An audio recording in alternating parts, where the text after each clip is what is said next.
So when you start getting into programming your own drums, the first question you're pretty much guaranteed to have is, where do I begin? Now, if you're not super familiar with the ins and outs of different types of drum kits, different types of recording, things like that, it can be really kind of overwhelming and confusing to understand like where to even begin, where to start, how to make some sort of basic decisions that you can start actually creating the drum tracks you're looking for. So I want to break that down a little bit for you to give you an idea of what you might want to look up, what you might want to research, and how you might want to make these decisions up front so you can be confident that the choices you've made actually make sense for your project. Now, even with just the libraries we have here, Studio Drummer and 60s Drummer, we have a pretty wide range of different drum sounds available. We've got this kind of garage kit, it's quite dirty.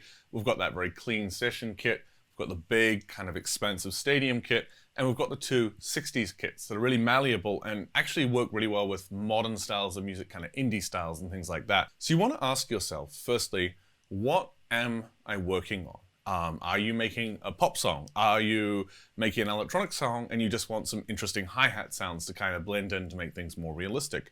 Are you digitally programming like a metal song or a really hard rock sound? Are you doing something that's indie and wants like a very kind of clean, straightforward drum sound? And if you can figure that out, figure out what you're actually working on, then that's the first step in figuring out how to go about choosing your starting point. Now, if you have kind of a background or some experience with recording and things, you might be able to go from there to an intuitive sense of what kind of thing you're looking for.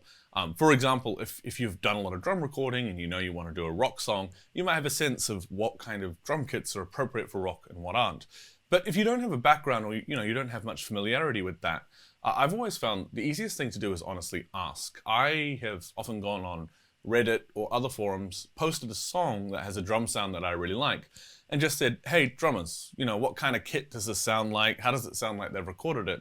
Just to give me a starting point so that I know to look for something in that ballpark. And once you've found that kind of ballpark and you've picked a kit, then you can commit to it and you know that the work you do, kind of coming up with the drum patterns, whatever you do with the groove library and so on, will be at least in the right direction, and you can make subsequent tweaks later to kind of dial it in more detail. The next question is, how are you going to program the beats themselves? There are two primary ways you can go about this. You can either develop your own beats from scratch by programming them using MIDI or maybe using a V-drum or an electronic drum kit, or you can start using the groove library. If you've got a lot of experience, or maybe you're working with an experienced drummer, it's totally plausible to just build your own from scratch. But if you're new to drums or you don't have a lot of experience programming kind of traditional or drum kit parts, one of the best things you can do is start playing with and assembling things using the groove library. That'll give you really good foundational building blocks so you can get an interesting result really quickly, and will actually start teaching you as you use them how drum beats fit together, how all the different kind of components work, how you would differentiate, say, a verse or a chorus, all of these foundational things. So in the next video, we're going to start by having a look at the groove library, how to use it, how to play with it, and how to build songs with it.